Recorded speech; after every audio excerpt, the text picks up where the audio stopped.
नमस्कार, good evening, शुभ संध्या। ओम श्री ब्रह्मानंदाय नमः। ओम श्री केशवानंदाय नमः। शाम के 7:30 बजे हैं और हम उपस्थित हैं आपके बीच में एक लाइव परिचर्चा को लेकर के। थोड़ा सा डिस्टरबेंस होगा, जस्ट 1 मिनट का। So welcome to all of you on Facebook live. हम उपस्थित हैं आपके बीच में शाम की हमारी परिचर्चा को लेकर के। और मैं एक बार ट्राई करता हूँ bring Lodhi Anil Verma on camera. चलिए एक बार ट्राई करके देखते हैं क्या होता है। ऐड करने की कोशिश करते हैं। स्वागत है आप सभी लोगों का ऑन फेसबुक लाइव। शाम के 7:30 बजते ही हम आपके बीच उपस्थित हैं और भारतीय इतिहास की परिचर्चा पर आज हम लोग आगे बढ़ेंगे। और आज 2 टॉपिक हम कवर करने का प्रयास करेंगे। एक टॉपिक हमारा रहेगा ब्रिटिश काल में भारत से धन का निष्कासन, वेल्थ का जो ड्रेन इंग्लैंड की तरफ भारत से हुआ था, उसकी चर्चा हम, जो न्यायिक व्यवस्था है, जुडिशियल सिस्टम है, वो किस तरीके से डेवलप हुआ। तो दोनों टॉपिक की कोशिश करेंगे चर्चा पूरी हो जाए। आज जो लोग हमारे बीच में जुड़ रहे हैं, बहुत बहुत दूर दूर से लोग जुड़ रहे हैं। आप चाहें तो अपना जो प्लेस है, you can mention your place also, कि आप कौन से एरिया से हैं, ताकि आप सभी लोग एक दूसरे से परिचित हो सके। हमारे बीच में संजय लोधी हैं, लोधी लाला भैया सिंह जी हैं, उत्तम राहुल राजपूत हैं, लोधी अनिल वर्मा जी हैं, राहुल राजपूत हैं, देवीराम राजपूत जी हैं, रमेश सिंह लोधी जी हैं, पवन राजपूत जी हैं। पवन राजपूत का शायद जन्मदिवस है, तो हमारी तरफ से बहुत बहुत शुभकामनाएं आपके लिए। सूर्य प्रताप सिंह, राकेश लोधी जी, नीलम राजपूत जी, हरिशंकर राजपूत जी, किसान हमारे महोबा से हैं। आपका पुनः बहुत बहुत आभार कि आपने लक्ष्य बांधा के हमारे जिलाध्यक्ष सुनील सिंह जी की तत्काल मदद की और एक बहुत अच्छा आपने उदाहरण प्रस्तुत किया आज सुबह लाइव परिचर्चा से। जुगराज सिंह लोधी जी हैं, आरबीएस लोधी जी, शिव सिंह आर राजपूत है हमारे बीच अहमदाबाद गुजरात से, राकेश लोधी जी, उसके अलावा नीरज राजपूत जी हैं, रमेश सिंह लोधी हैं दादरी यूपी से, यशवंत जंघेल जी हैं राजनांदगांव छत्तीसगढ़ से, दिगंबर दयाल लोधी जी हैं मुंबई महाराष्ट्र से, रवि कुमार सिंह जी हैं हमारे बीच में नोएडा से, डॉक्टर विष्णु राजपूत है हमारे साथ में रशिया से। आप जो है रूस में हैं इस समय। So welcome doctor Vishnu Rajput from Russia. Lodhi Rupesh Rajput, Lodhi PK Premi, Dharmendra Singh आजाद हिंदुस्तानी, श्याम कुमार लोधी, पूनम राजपूत, धीरेन्द्र राजपूत जी, हेमलता लोधी जी, जितेंद्र राजपूत जी, गौरव लोधी राजपूत, ब्रजेश राजपूत जी, आप पत्रकार हैं भिंड से, नमस्कार। और उसके अलावा हमारे साथ में मनीराम कारपेंटर जी हैं, सुभाष अलीगढ़ से हैं, विमलेश कुमार लोधी हैं, इंजीनियर ओमकार लोधी हैं, यशवंत जंघेल जी हैं, अनुज रेखा वर्मा हैं हमारे साथ में, शाहजहांपुर से ओम प्रकाश सिंगरौल जी हैं, लोधी सुशील राजपूत जी हैं हमारे लक्ष्य उत्तर प्रदेश के उपाध्यक्ष, सुमन सिंह लोधी हैं, आकाश सिंह राजपूत, आशीष राजपूत, रामकिशन सिंह राजपूत, मुनेश राजपूत पीटीआई हमारे बीच में है कासगंज यूपी से, राम लोधी हमारे बीच में है मुंबई से, उसके अलावा नीलम राजपूत डिवाई बुलंदशहर से, शशि भूषण सिंह जी हैं मुंबई से, भंवर सिंह नरवरिया साहब भिंड से हमारे बीच में हैं। चलिए अच्छा, राम लोधी जी मुंबई से अपने गांव रायबरेली पहुंच चुके हैं, बहुत चलिए अच्छी बात है। अभिनव रतन लोधी हमारे बीच में, नमस्कार। रविंद्र राजपूत, इंजीनियर दिनेश कुमार राजपूत, विपिन कुमार राजपूत, संजय लोधी हमारे बीच में हैं अयोध्या से।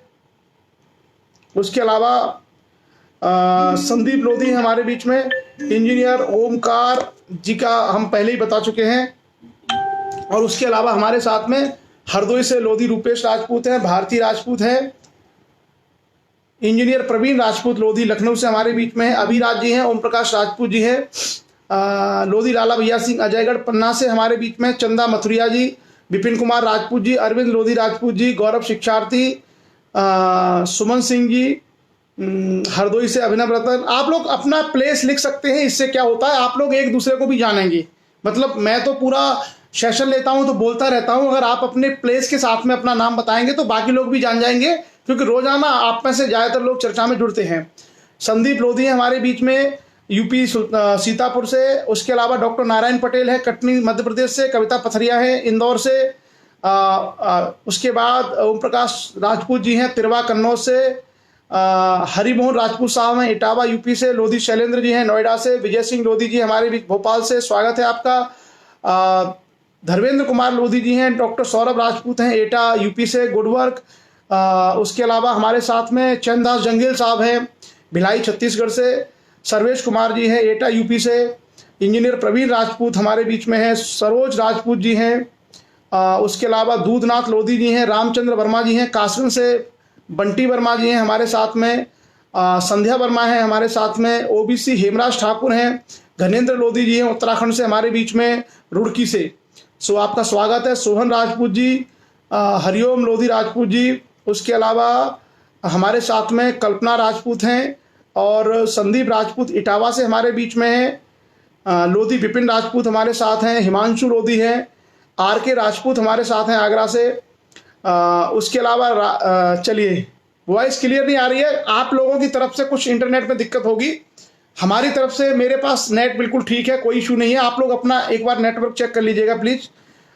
उसके बाद हमारे साथ में महेंद्र पाल राजपूत जी, दिनेश श्वेता सिंह जी हैं हमारे बीच में आज तक न्यूज़ चैनल से, विजेंद्र सिंह जी हैं हमारे बीच में दिल्ली से, लोधी नितेश राजपूत हैं, BL वर्मा जी हैं, उसके अलावा विमल सिंह हैं हमारे साथ में, धर्मेंद्र सिंह वर्मा हैं पीलीभीत यूपी से, उसके साथ ही जीत बहादुर राजपूत है अयोध्या से, लोकपाल सिंह जी हैं अतरौली से, हिरेंद्र प्रताप सिंह, नीरज राजपूत जी हमारे साथ हैं, अभी हमारी थोड़ी देर पहले ही बात हुई थी, राजू लोधी है और राज राजपूत है, श्याम कुमार लोधी, गौरव शिक्षार्थी। सो अभी हमारे साथ में लगभग 180 के आसपास लोग जुड़े हैं और हम शुरू करेंगे अब। शिव शंकर राजपूत हैं हमारे साथ लखनऊ से, लोधी उर्वेंद्र जी हैं हमारे पास भिंड से, BL वर्मा जी हैं भोपाल से। सो BL वर्मा जी का स्वागत है हमारे साथ में, कुमार सौरभ जी हमारे साथ में, चंदा मथुरिया जी हमारे साथ में बुलंदशहर से। चलिए, सरोज राजपूत जी हमारे साथ उन्नाव से हैं और सभी का स्वागत है। लोधी भारत राजपूत हमारे साथ में यूपी पुलिस में इस समय कार्यरत हैं बरेली में, आपका स्वागत है। घनेंद्र जी ने बताया रुड़की उत्तराखंड से हैं, तो हमारे बीच में उत्तराखंड, उत्तर प्रदेश, दिल्ली, NCR, राजस्थान, आपका गुजरात और महाराष्ट्र, छत्तीसगढ़, मध्य प्रदेश, इतने बड़े शहरों से लोग हैं। और रशिया से डॉक्टर विष्णु राजपूत हमारे साथ में हैं, संजय राजपूत हमारे बीच में हैं और रेबल मुकेश सेन जी, करण सिंह जी, राज राजपूत जी, तो सभी का स्वागत है। So I think voice is clear and video also clear, कोई ऐसी दिक्कत नहीं है। हरिचरण लोधी जी हमारे बीच में गुना मध्य प्रदेश से, और संदीप कुमार जी हैं, सर जी मैं आपसे बात करना चाहता हूं। ओके संदीप जी, सेशन के बाद बात करते हैं आपसे, ठीक है। चलिए सो बाकी सब लोग जुड़ रहे हैं, मानवेंद्र राजपूत जी, और सभी का स्वागत है। इसी बहाने आप सब लोगों का परिचय एक दूसरे से हुआ, आपको मालूम पड़ा कौन लोग कहाँ से हैं। सो अब हम लोग स्टार्ट करेंगे भारत के इतिहास के बारे में चर्चा, और हमने एक टॉपिक दिया है आज का, भारत से धन का निष्कासन, यानी अंग्रेज जब भारत में आए तो उसके बाद किस तरीके से भारत की धन और संपत्ति को वो इंग्लैंड लेके गए, वो सारी चीज़ें हम लोग देखेंगे। और उससे पहले मैं आपको बताऊं, भारत पर जो आक्रमणों का सिलसिला है, भारत पर आक्रमणों का सिलसिला शुरू होता है सिकंदर से भी पहले, यानी सिकंदर के आक्रमण करने से पहले ही भारत पर हकमानी आक्रमण होता है, जिसको हम लोग फारसी आक्रमण कहते हैं, दारा प्रथम के समय पर 500 साढ़े 500 ईसा पूर्व में। उसके बाद सिकंदर एक सफल आक्रमण भारत के ऊपर करता है, और उसके बाद हम देखते हैं कि सिकंदर के बाद ग्रीक, उसके बाद हम देखते हैं कि शक, पहलव, कुषाण, उसके बाद हूण, उसके बाद अरब, उसके बाद तुर्की, उसके बाद मुगल, ये लगातार भारत के ऊपर आक्रमणों का सिलसिला चलता रहता है। और तुर्की मुगलों के बाद भारत में फिर यूरोपीय शक्तियाँ आती हैं, जैसे पुर्तगाली सबसे पहले आते हैं, डच हैं, फ्रांसीसी हैं, अंग्रेज हैं, ये सारे के सारे लोग भारत पर अन्य अलग अलग कालखंडों में भारत पर आक्रमण करते हैं। उसमें हमने देखा कि लगभग जितनी शक्तियां शुरू में आईं, चाहे वो शक रहे हों, चाहे वो हूण रहे हों, चाहे वो कुषाण रहे हों, वो सारे के सारे लोग अंत में भारतीय हो गए। मतलब उन्होंने भारत की धर्म और संस्कृति को अपना लिया, भारत के उन्होंने नाम अपना लिए और भारत में ही वो राज करने लगे और भारत के लोगों के साथ वो घुल मिल गए। तो आज की डेट में अगर आप भारत में देखें तो आपको कहीं भी किसी को आप पहचान नहीं सकते कि कौन व्यक्ति हूण है, कौन शक है, कौन कुषाण है, क्योंकि उन्होंने भारतीय, जैसे कनिष्क ने बौद्ध धर्म को अपना लिया और तमाम प्रतिमाएं बनवाई उन्होंने भगवान बुद्ध की, तो इस तरीके से इन लोगों ने क्या है, भारतीय संस्कृति को अपना लिया था। क्लियर। अब जब भारत में अरब आए तो अरब जो है कुछ शुरुआत में अरबों ने लूटा, शुरुआती स्तर में अरबों ने भी भारत को लूटा। जैसे मोहम्मद बिन कासिम आया तो सिंध पर आक्रमण करने के बाद वो लूट के गया, या उसके बाद जब तुर्की लोग आए जैसे अलाउद्दीन महमूद गजनवी, तो गजनवी भी लूट के ले गया। लेकिन आगे चल करके हम देखते हैं कि गजनवी के बाद मोहम्मद गौरी के समय और उसके बाद जब तुर्की सत्ता भारत में स्थापित हो गई, जिसको हम लोग दिल्ली सल्तनत के नाम से जानते हैं, जिसमें कुतुबुद्दीन ऐबक से लेकर के और इब्राहिम लोदी तक जो हमने चर्चा की थी, उस तुर्की सल्तनत के काल में ये सारे के सारे लोग भारत में ही शासन करते थे, भारत में ही ये इनकी मृत्यु हो गई।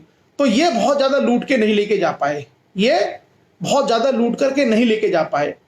और उसके बाद आगे जब मुगल आए तो बाबर का जरूर दृष्टिकोण था लूट करने का, क्योंकि बाबर जो है एक लुटेरे के रूप में पहले आया, लेकिन बाबर बाद में भारत की जलवायु और भारत की वो देख करके उसका भी मन ये हुआ कि मैं यहीं पर रह जाऊं, और बाद में बाबर की काबुल में मृत्यु हो गई।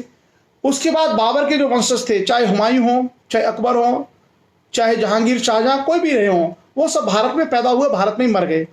तो ये जो पूरा का पूरा काल है, इस काल खंड में हम लोगों को केवल कुछ शासक ऐसे दिखाई देते हैं जो भारत से भारत के धन को लूट करके ले गए।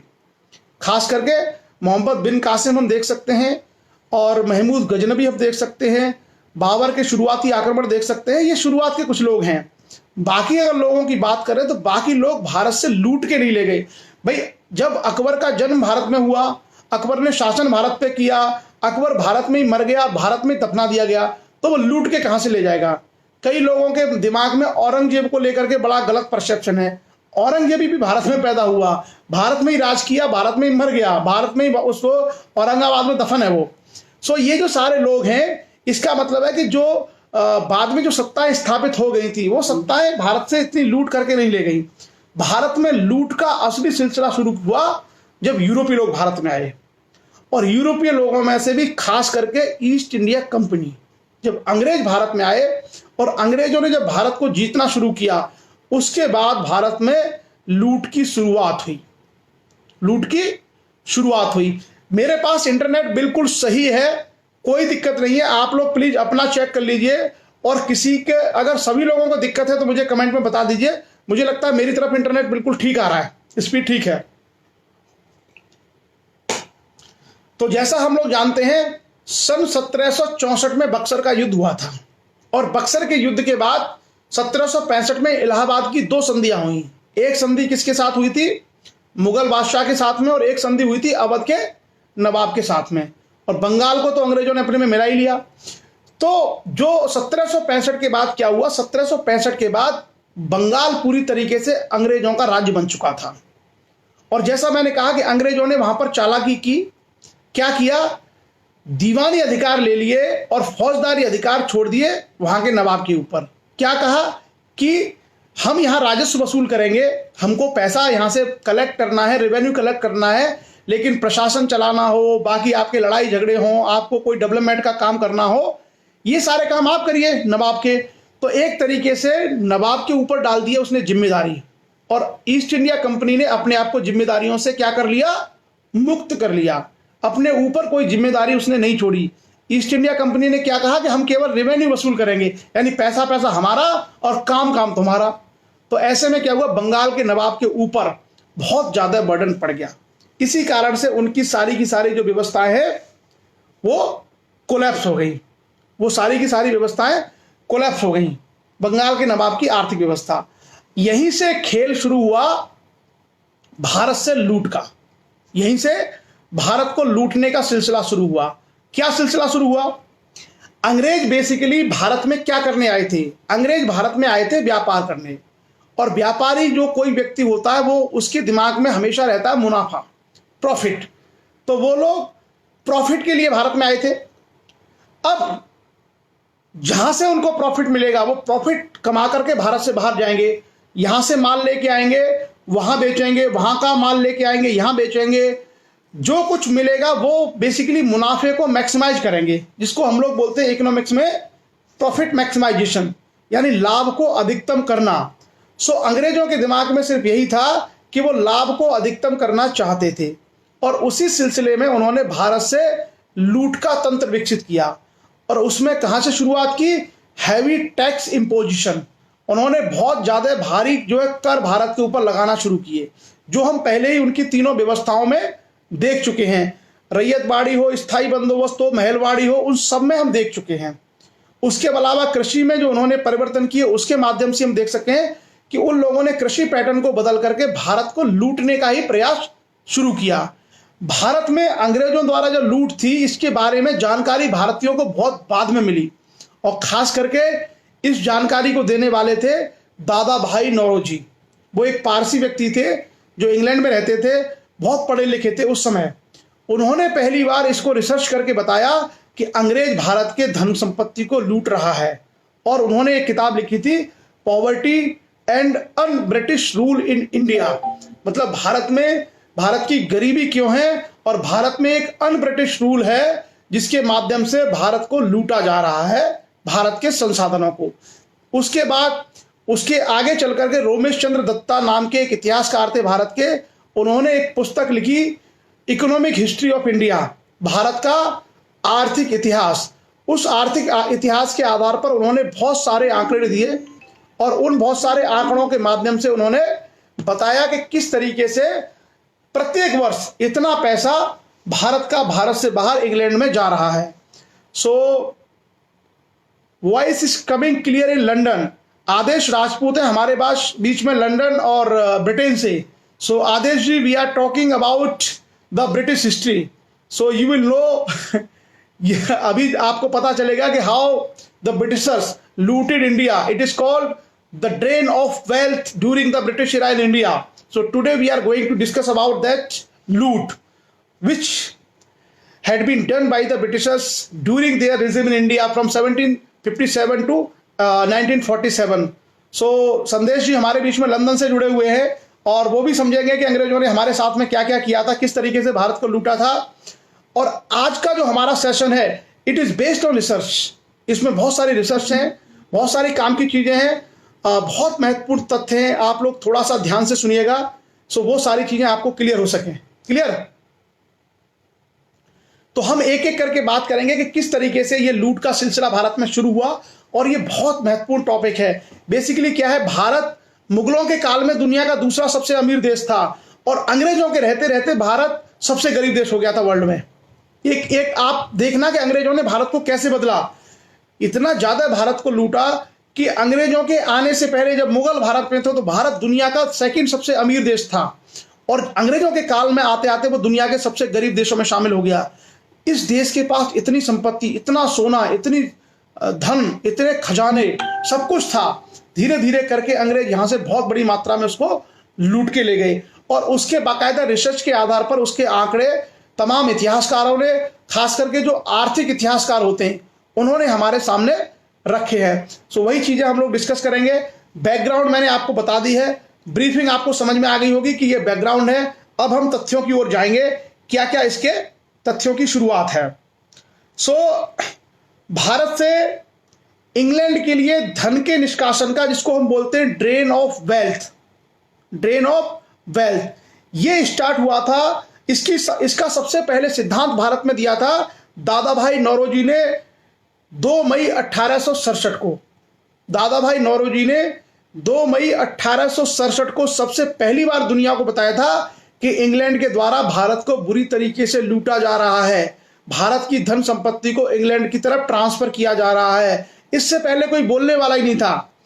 कभी कभी आपको लगता है ना कि जब कोई आदमी पहली बार बोलता है तो उसकी बातें बुरी लगती हैं, लेकिन बाद में उसी चीज को मान लिया जाता है।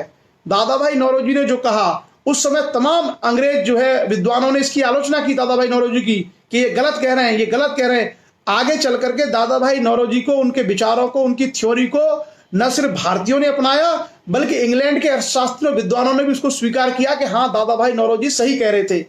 तो इसी तरीके से समाज के संबंध में, अगर आप समाज के लिए कोई नया कदम उठाते हैं और समाज को आप सुधारने का, उसको आगे बढ़ाने का प्रयास करते हैं, तो ये बात शुरू में इस समय समकालीन कई लोगों को बुरी लगेगी, लेकिन इन्हीं के बच्चे जिनको आज बुरी लग रही है, उन्हीं के बच्चे कल को कहेंगे कि हाँ, ये बात सही थी। तो ये हमेशा होता है किसी भी सिस्टम का। 2 मई 1857 को लंदन में ईस्ट इंडिया एसोसिएशन, भारतीयों का एक संगठन था लंदन में जिसका नाम था ईस्ट इंडिया एसोसिएशन, आप याद रखना। और जो ईस्ट इंडिया एसोसिएशन था इसके हेड थे दादा भाई नौरोजी। 2 मई 1867, 2 मई 1867 को उन्होंने बताया था कि भारत से इंग्लैंड की तरफ बहुत भारी मात्रा में धन का निष्कासन हो रहा है। इसी को हम लोग बोलते हैं the drain of wealth theory by दादा भाई नौरोजी। ये सवाल आईएएस लेवल का है, कभी भी पूछा जा सकता, हो सकता पूछा भी गया हो। पीसीएस परीक्षाओं में तो बड़े आराम से पूछा जा सकता है।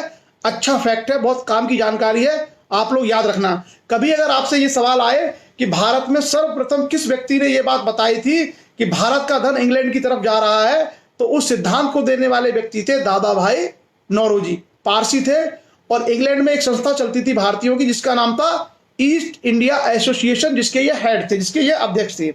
उसके बाद दादा भाई नौरोजी ने कहा था कि भारत में जो टोटल रेवेन्यू वसूल होता है उसका 1/4 इंग्लैंड में चला जाता है। यानी भारत में कुल जो राजस्व की वसूली होती है उसका 1/4 25% इंग्लैंड को सीधे चला जाता है। और आगे चल करके 1872 ईस्वी में महादेव गोविंद रानाडे, ये नाम आपने सुना होगा, शायद नहीं सुना होगा तो आप लोग इस नाम को सुन सकते हैं, महादेव गोविंद रानाडे। उन्होंने अपना एक भाषण दिया था 1872 में। उसमें उन्होंने कहा था कि भारत की राष्ट्रीय आय का 1/3 से अधिक हिस्सा किसी न किसी रूप में इंग्लैंड चला जाता है। तो दादा भाई नौरोजी ने कहा था 25%, इन्होंने कहा 33%।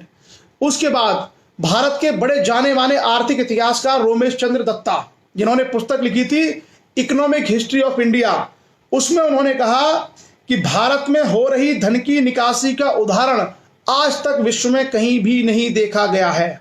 कहीं भी इतनी ज्यादा लूट हो रही है, दुनिया में किसी देश ने इस तरीके से किसी देश को नहीं लूटा। और रोमेश चंद्र दत्ता जी ने बाकायदा फैक्ट लिखे रिसर्च करके कि ये इस समय था, इतना पैसा गया, इस मद पे खर्च हुआ। उसके बाद अगर हम दादा भाई नौरोजी की बात करें तो दादा भाई नौरोजी ने किसमें कहा था, poverty and un British rule India, poverty and un British rule in India, ये उनका एक शोध पत्र था, एक रिसर्च पेपर था जिसमें उन्होंने ये सारा सिद्धांत बताया था। इस सिद्धांत की मुख्य बातें क्या थी वो मैं आपको बता दूं, ये बड़े काम की हैं और खास करके ये कई बार मुख्य परीक्षा के हमारे विषय बन सकते हैं। क्या क्या था इसमें, धन के बहिर्गमन की राष्ट्रवादी परिभाषा का तात्पर्य भारत से धन संपत्ति एवं माल का इंग्लैंड की तरफ हस्तांतरण। तो इसका एक मतलब था कि भारत से बहुत सारे संसाधन इंग्लैंड की ओर जाते थे, लेकिन कोई भी इसके बदले में भारत को कुछ प्राप्त नहीं होता था। ये सुनील सिंह जी है, उन्होंने ये क्वेश्चन आज के करो तैयारी लक्ष्य के साथ इसमें ये सवाल पूछा भी था और ये सवाल आईएएस में आया है, इसलिए मैं आपको इसको थोड़ा सा गहराई में डिस्कस कर रहा हूं। तो दादा भाई नौरोजी ने यह कहा था कि जिस तरीके से भारत की भौतिक संपदा इंग्लैंड में जाती है उसके बदले में भारत को कुछ भी नहीं मिलता। Point number 1।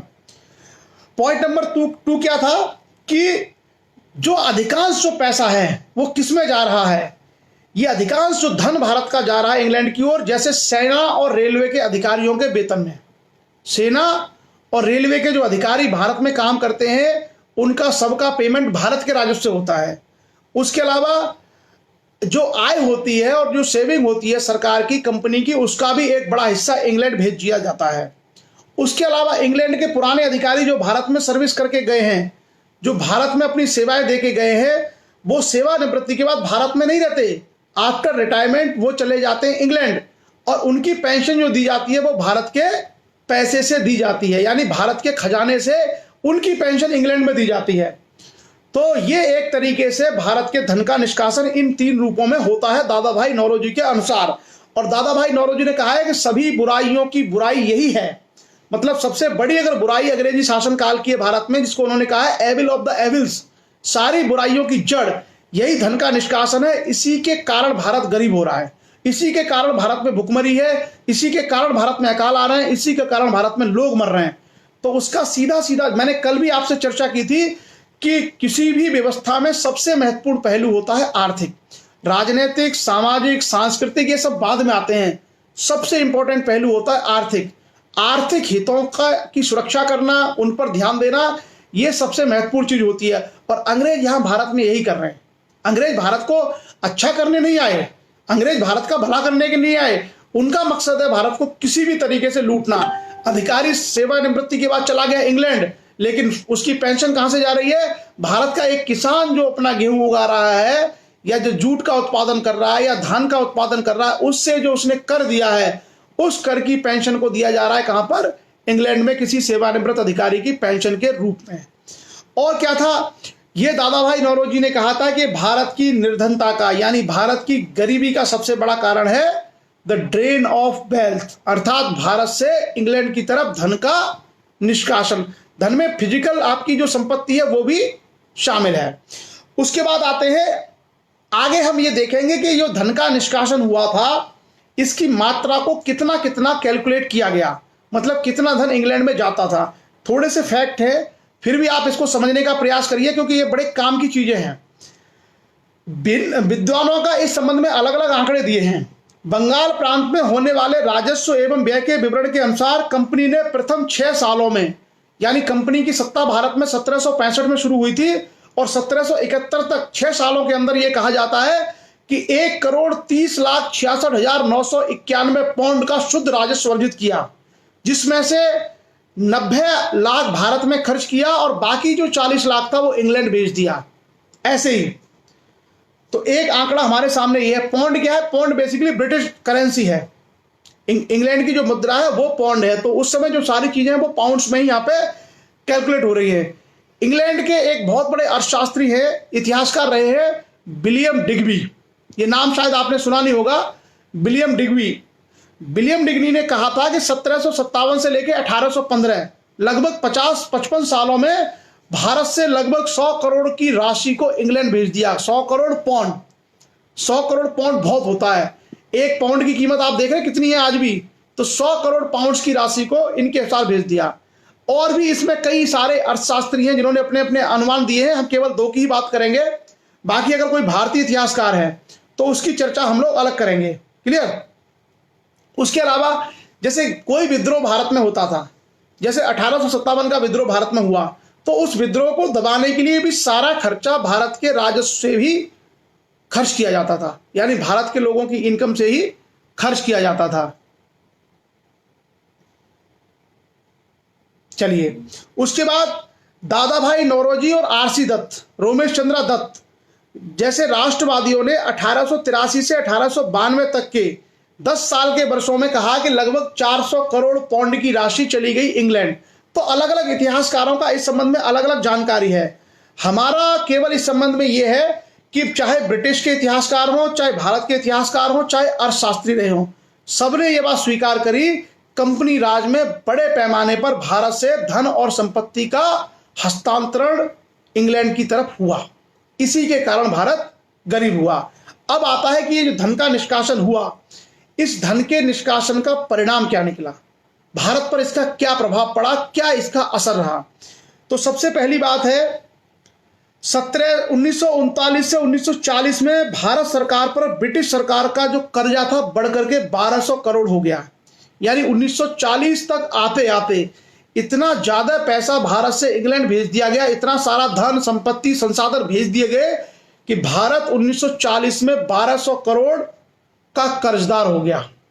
उसके बाद 1850 से अगर इसकी तुलना करें, यानी 1940 में भारत 1200 करोड़ रुपए का कर्जदार था। अगर हम 1850 में देखें, जब अंग्रेजों ने भारत से संपत्ति को ले जाना शुरू किया, तो 1850 में यह कर्जा केवल 5.5 करोड़ रुपए था। अब आप समझ सकते हैं, 1850 में भारत के ऊपर केवल 5.5 करोड़ का कर्जा था और 1940 तक आते आते भारत के ऊपर यह कर्जा कितना हो गया? 1200 करोड़ रुपए का। यानी 90 सालों के अंदर अंदर भारत को अंग्रेजों ने 1200 करोड़ रुपए के कर्ज में डुबा दिया। और इसलिए मैं कह रहा हूं, हम लोगों को चीजों को बड़े ध्यान से पढ़ने की आवश्यकता है। जबकि मुगलों के समय भारत के ऊपर 1 रुपए का भी कर्जा नहीं था। मुगलों के समय भारत के ऊपर 1 भी रुपए का कर्जा नहीं था। यह चीज आप लोग याद रखिएगा।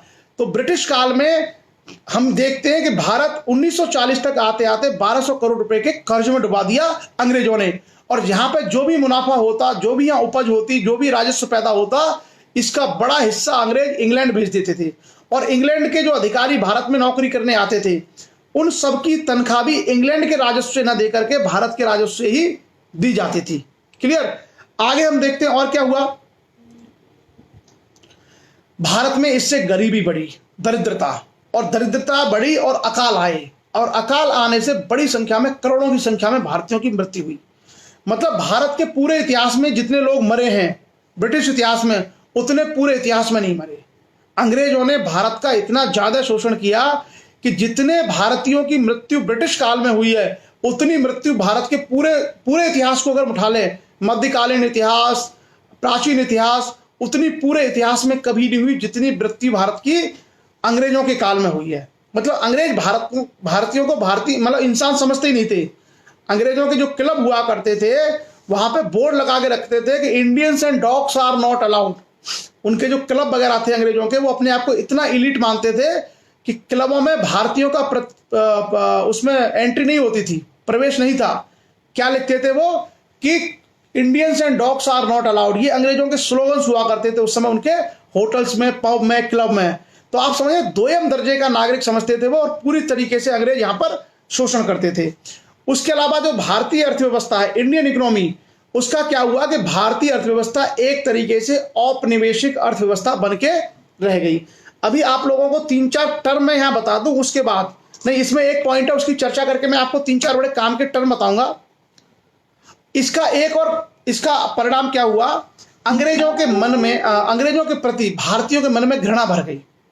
जो ये शोषण हो रहा था, इस शोषण के कारण आम भारतीयों के मन में अंग्रेजों के प्रति घृणा भर गई, और इसी का नतीजा हुआ कि भारतीयों ने अंग्रेजों के खिलाफ विद्रोह करना शुरू कर दिए।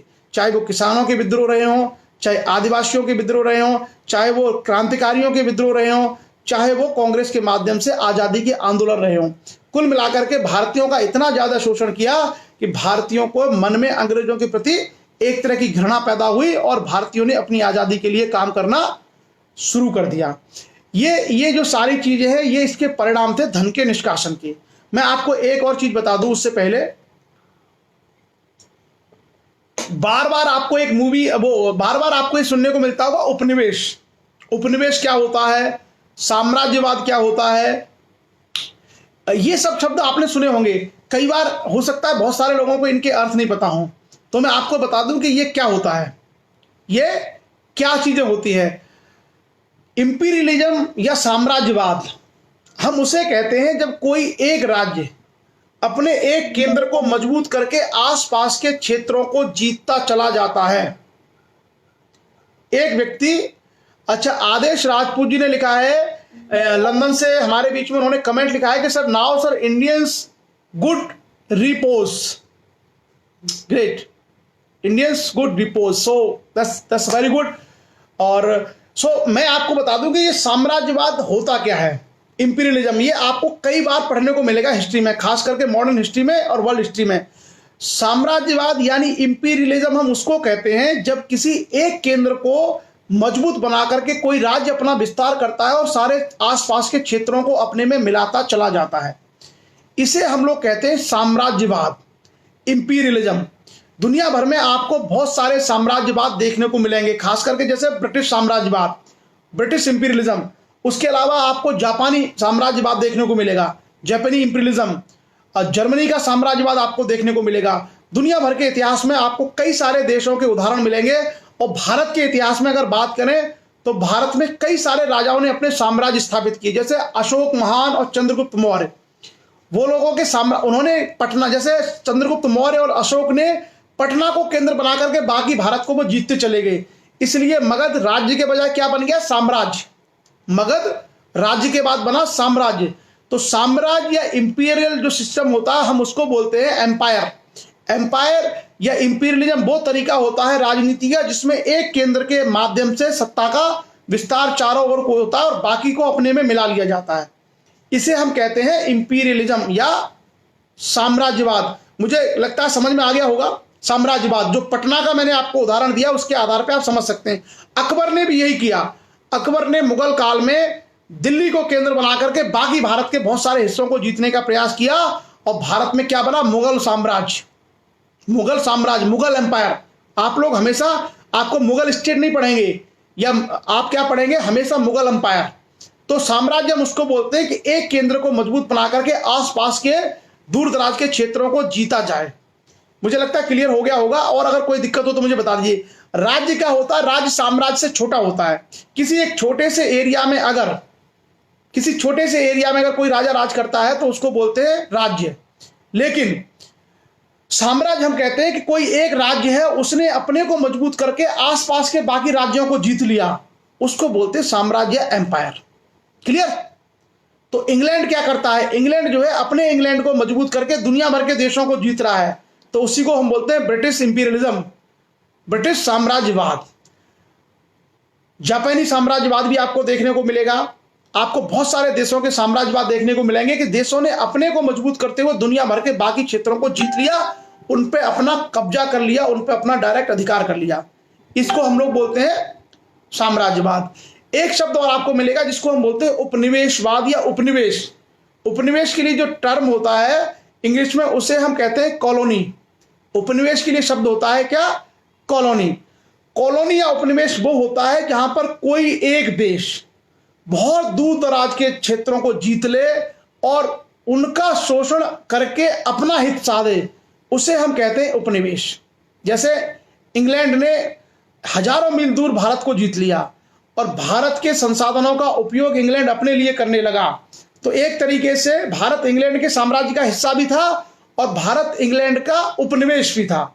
तो उपनिवेश हम क्या करते हैं? उपनिवेश वो होता है जिसके संसाधनों का प्रयोग मात्र देश के लिए किया जाता है, अर्थात जो मुख्य जो देश है उसके लिए किया जाता है। जैसे इंग्लैंड यहां पर मुख्य देश है, भारत उपनिवेश है, तो भारत के संसाधनों का उपयोग इंग्लैंड की भलाई के लिए किया जाएगा। इसको बोलते हैं उपनिवेशवाद या कॉलोनिज्म। आपने कॉलोनी वर्ड सुना होगा, तो कॉलोनिज्म होता है या जो हमारा उपनिवेशवाद होता है, उसमें हमेशा उपनिवेश का शोषण किसके हित में होता है? उस मात्र देश के हित में। लेकिन जब हम लोग साम्राज्यवाद की बात करते हैं तो साम्राज्यवाद में उस राज्य का अस्तित्व ही खत्म हो जाता है, इसलिए वो पूरा का पूरा उसी साम्राज्य का हिस्सा बन जाता है। ये बेसिक डिफरेंस है साम्राज्यवाद और उपनिवेशवाद में। वर्ल्ड हिस्ट्री में आपको ये बहुत देखने को मिलेगा, वर्ल्ड हिस्ट्री में आपको बहुत देखने को मिलेगा।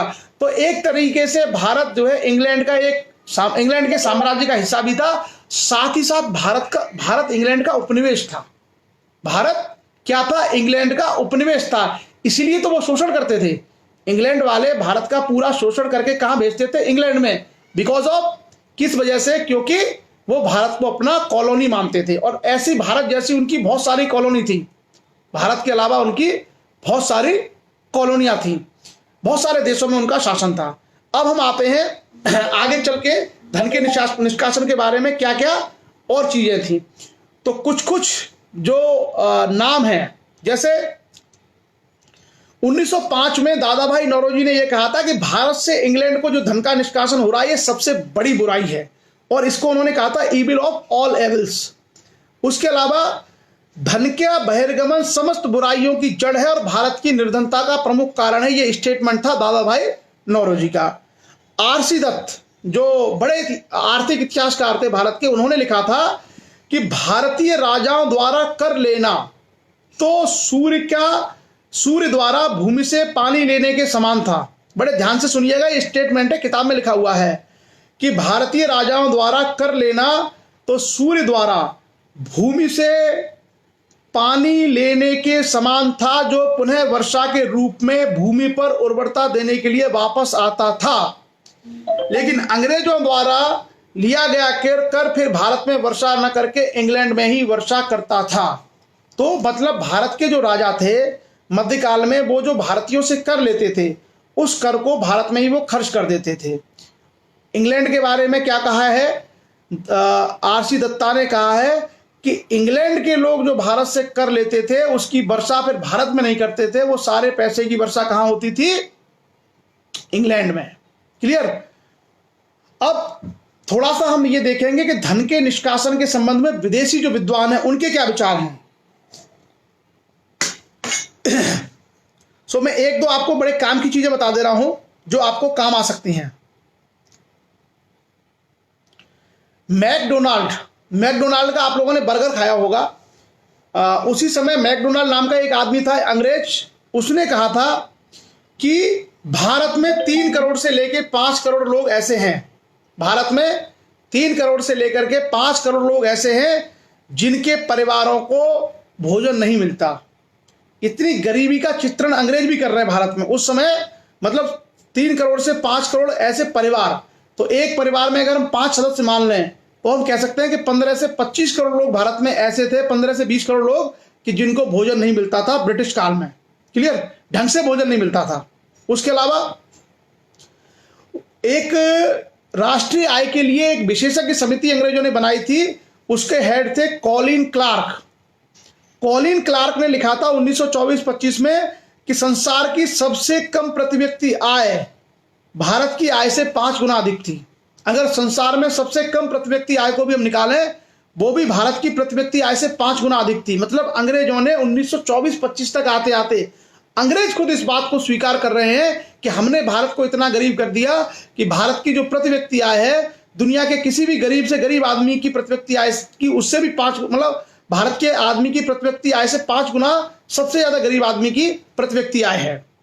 उसके अलावा भारत में इससे क्या हुआ, पोषण स्तर कम हुआ, और पोषण स्तर कम होने से लोगों की जो डेथ रेट है, मृत्यु दर है, वो काफी बढ़ गई।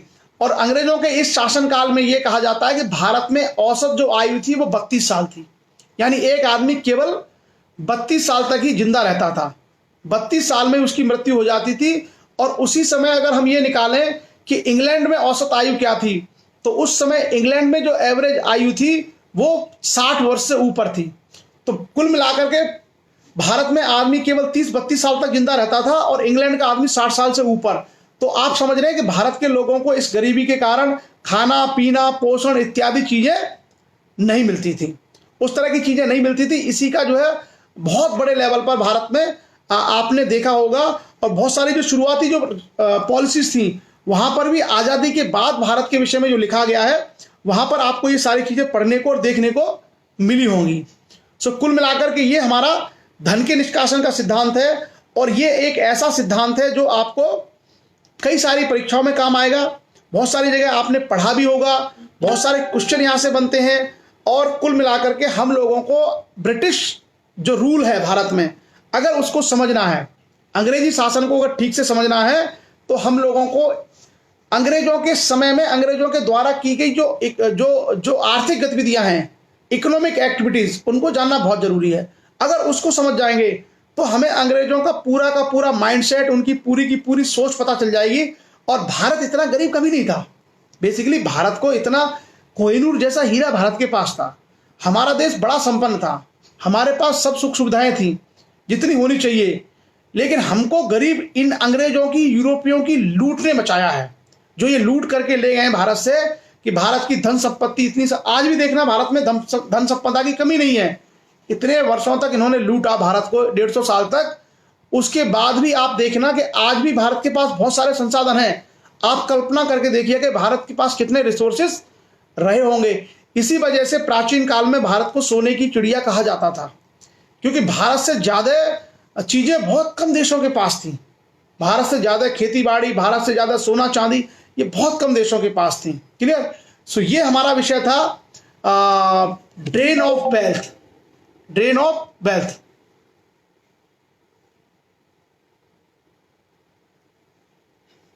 क्लियर। सो ये हमारे, अब उसके बाद हम लोग आगे बढ़ते हैं और अगले टॉपिक पर हम चर्चा करते हैं। अगला हमारा विषय थोड़ा सा छोटा है लेकिन जरूरी है, और जरूरी यह है कि ब्रिटिश काल में न्यायिक व्यवस्था क्या थी, यानी हमारा जो जुडिशियल सिस्टम है जो आज हमें देखने को मिलता है वो क्या था।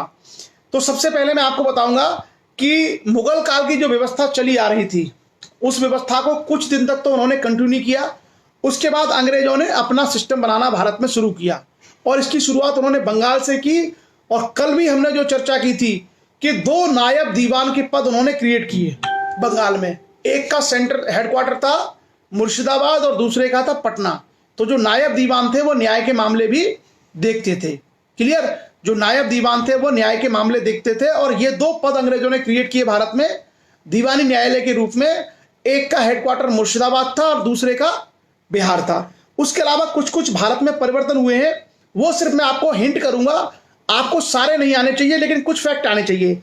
जैसे वारेन हेस्टिंग जब आया तो वारेन हेस्टिंग ने 1769 में 1769 में कंपनी की एक सेलेक्ट कमेटी थी जो निर्णय देती थी कि कैसी न्याय प्रणाली भारत में हो। उसका अध्ययन करने के बाद भारत में कंट्रोल काउंसिलिंग की शुरुआत की वारेन हेस्टिंग के द्वारा। और वारेन हेस्टिंग ने क्या किया? वारेन हेस्टिंग ने कानून का शासन और न्यायपालिका की स्वतंत्रता की प्रणाली को भारत में इंट्रोड्यूस किया, यानी रूल ऑफ लॉ और इंडिपेंडेंस ऑफ जुडिशरी। तो कभी अगर आपको यह सवाल आता है कि रूल ऑफ लॉ की शुरुआत भारत में किस अंग्रेज ने की, किस अंग्रेज गवर्नर ने की, तो वारेन हेस्टिंग के द्वारा भारत में पहली बार रूल ऑफ लॉ और इंडिपेंडेंस ऑफ जुडिशरी, यानी कानून का शासन और न्यायपालिका की स्वतंत्रता, जो आज भी भारत की स्वतंत्रता के मूलभूत स्तंभ हैं।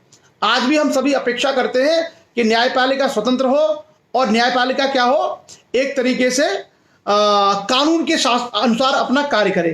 तो पहली बार वारेन हेस्टिंग नामक व्यक्ति ने, जो पहला भारत का बंगाल का पहला गवर्नर जनरल बना था, उसने इंट्रोड्यूस किया ये दोनों चीजें। उसके अलावा कुछ कुछ अधिकारियों की उन्होंने नियुक्तियां की, उसके बारे में हम नहीं जाएंगे क्योंकि वो बहुत अंदर की चीजें हैं, सारी चीजें हमें याद करना जरूरी नहीं है। उसके बाद आगे चल करके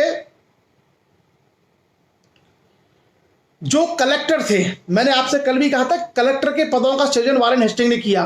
तो कलेक्टर को यह राइट दिया कि कलेक्टर दीवानी मामलों में न्याय का काम कर सकते हैं। कैसे मामलों में? दीवानी, जैसे भू राजस्व है, भूमि को लेकर के विवाद है, ये सारी की सारी चीजों को अंग्रेजों ने भारत में वारेन हेस्टिंग के समय शुरू किया। क्लियर? और जो कलेक्टर थे उनके बारे में यह कहा गया कि 500 रुपए तक का अगर कोई विवाद है तो कलेक्टर उसको देखेंगे। आगे चल करके क्या हुआ? कलकत्ता में एक सर्वोच्च न्यायालय की स्थापना की वारेन हेस्टिंग ने 1774 में।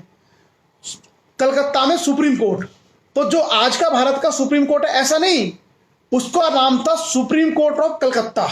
सुप्रीम कोर्ट ऑफ कलकत्ता यानी कलकत्ता का सर्वोच्च न्यायालय। और कलकत्ता का जो सर्वोच्च न्यायालय था वो कलकत्ता के ही जो जुरिडिक्शन था केवल उसको देखता था। और रेगुलेटिंग एक्ट के बाद, जब 1773 का हम लोग एक्ट पढ़ेंगे, उस एक्ट के बाद कलकत्ता के सर्वोच्च न्यायालय की स्थापना की गई और इसका कार्यक्षेत्र केवल कलकत्ता नगर था। तो ये केवल नाम का सुप्रीम कोर्ट था, लेकिन वास्तव में ये सुप्रीम कोर्ट नहीं था। क्यों? क्योंकि ये केवल कलकत्ता के नागरिकों तक सीमित था। मतलब बंगाल के लोग भी इसमें अपना मुकदमा नहीं लेके जा सकते थे, भारत के तो छोड़ दीजिए। तो कलकत्ता का जो सुप्रीम कोर्ट था केवल कलकत्ता नगर तक था। और इसमें क्या था कि सर्वोच्च न्यायालय का जो प्रधान न्यायाधीश था वो कंपनी, उस पर कुछ लोगों ने ऑब्जेक्शन करना शुरू कर दिया, क्योंकि कंपनी की जो अपनी जो गवर्नर जनरल और उसकी जो कार्यकारिणी थी, गवर्नर जनरल और उसकी जो कार्यकारिणी थी उसको अपने अलग अधिकार थे। तो यहां पर टकराव शुरू हो गया कि सुप्रीम कोर्ट कौन से मामले देखेगा और गवर्नर जनरल या गवर्नर की जो कार्यकारिणी है वो क्या देखी। अल्टीमेटली सुप्रीम कोर्ट के अधिकारों को कम करना पड़ा, सुप्रीम कोर्ट ऑफ कलकत्ता के अधिकारों को। आगे चल करके कॉर्नवालिस जो है भारत का गवर्नर जनरल बना, बंगाल का। और कॉर्नवालिस ने न्याय व्यवस्था में सुधार किए। और कॉर्नवालिस ने क्या काम किया कि उसने एक तो कॉर्नवालिस कोड जारी किया, कॉर्नवालिस कोड जिसको हम लोग कहते हैं कॉर्नवालिस संहिता, वो उसने जारी की। इसके अलावा कॉर्नवालिस ने जिला अदालतें बनाई। कॉर्नवालिस ने भारत में जिला अदालतें बनाई, जिसको आज भी हम लोग जानते हैं डिस्ट्रिक्ट कोर्ट्स। तो जो मैंने कहा ना कि हमारा जो प्रशासनिक जो सेटअप है ना, ये अंग्रेजों का ही दिया हुआ है।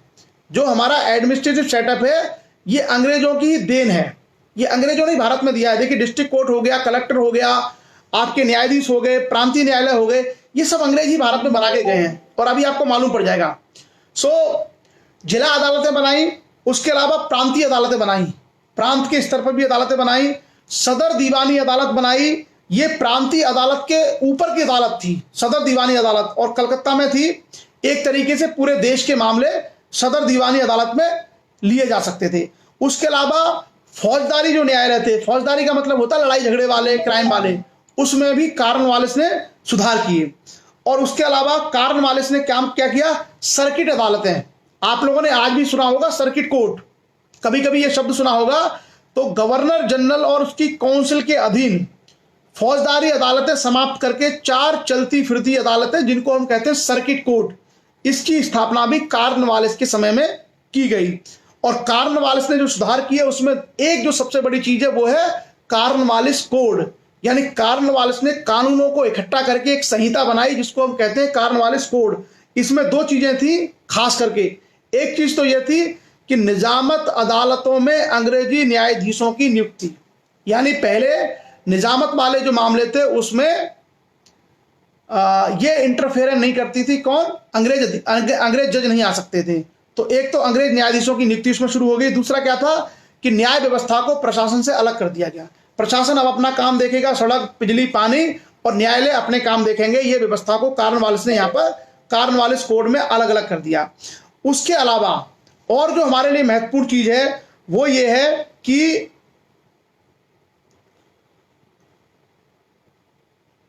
कॉर्नवालिस जो कोड था बहुत कॉम्प्लिकेटेड था, बहुत ज्यादा जटिल था, इसलिए इसका विरोध अंग्रेजों ने शुरू कर दिया। भारतीयों ने तो किया ही क्या, इसका विरोध अंग्रेजों ने शुरू कर दिया। और आगे चल करके कॉर्नवालिस कोड में कई सारी चीजें बदली गई, जैसे कलेक्टर को मजिस्ट्रेट और पुलिस के अधिकारों को दे दिया गया। कई सारे बदलाव इसमें किए गए कॉर्नवालिस कोड में।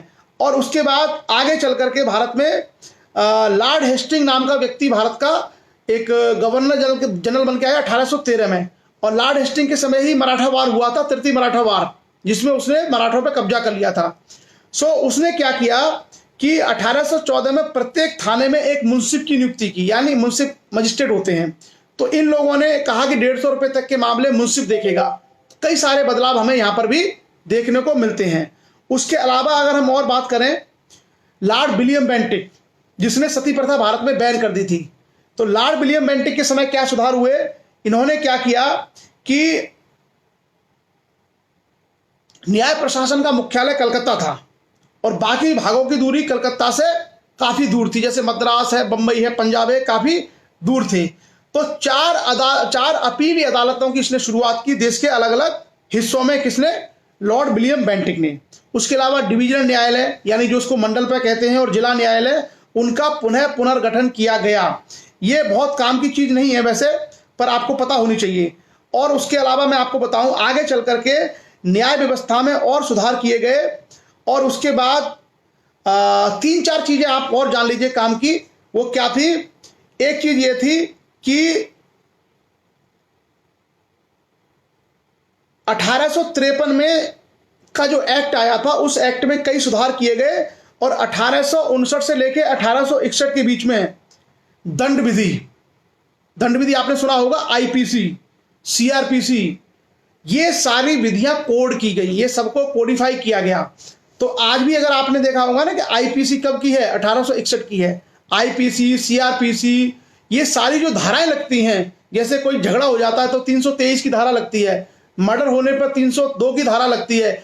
ये जो सारी धारा हैं, ये सब कोडिफाई किए गए 1860-61 में। ये सब अंग्रेज करके गए, वही चल रहा है आज भी। भारत में जो सिविल प्रक्रिया संहिता है या दंड प्रक्रिया संहिता है या इनकम टैक्स है, ये सारे कानून वही हैं जो अंग्रेज बना के गए हैं। कौन बना के गए? अंग्रेज। तो आईपीसी, सीआरपीसी, तमाम जो कोड थी, इन कोड को बनाने का काम किया गया 1859-60 में अंग्रेजों के द्वारा। उसके अलावा अंग्रेजों ने क्या किया, 1861 ईस्वी में भारतीय उच्च न्यायालय अधिनियम पारित किया, और जिसके तहत सर्वोच्च न्यायालय और सदर अदालतों को समाप्त करके कलकत्ता, मद्रास और बंबई में 3 उच्च न्यायालय बनाए। 1859-60 में उन्होंने आईपीसी, सीआरपीसी ये सब बनाई। और उसके बाद 1861 में अंग्रेजों ने भारत में सारी जो पहले की न्याय प्रणाली चली आ रही थी, उसको समाप्त करके 3 हाईकोर्ट बनाए। कहां पर? कलकत्ता, बंबई और मद्रास। कलकत्ता, बंबई और मद्रास में 3 हाईकोर्ट बनाए। तो कभी अगर आपसे यह सवाल पूछा जाता है कि भारत में सबसे पुराने उच्च न्यायालय कौन से हैं, भारत में सबसे पुराने उच्च न्यायालय कौन से हैं, तो उसका हमारा जवाब है कलकत्ता, बंबई और मद्रास। ये तीनों ही हाईकोर्ट 1861 में अंग्रेजों ने बनाए थे। और मैं आपको बताऊं हैरानी की बात, तब तक भारत में सुप्रीम कोर्ट नहीं था। तब तक भारत में सुप्रीम कोर्ट नहीं था। गवर्नर जनरल और उसकी जो काउंसिल थी वही मामले देखती थी, इनके खिलाफ अपील।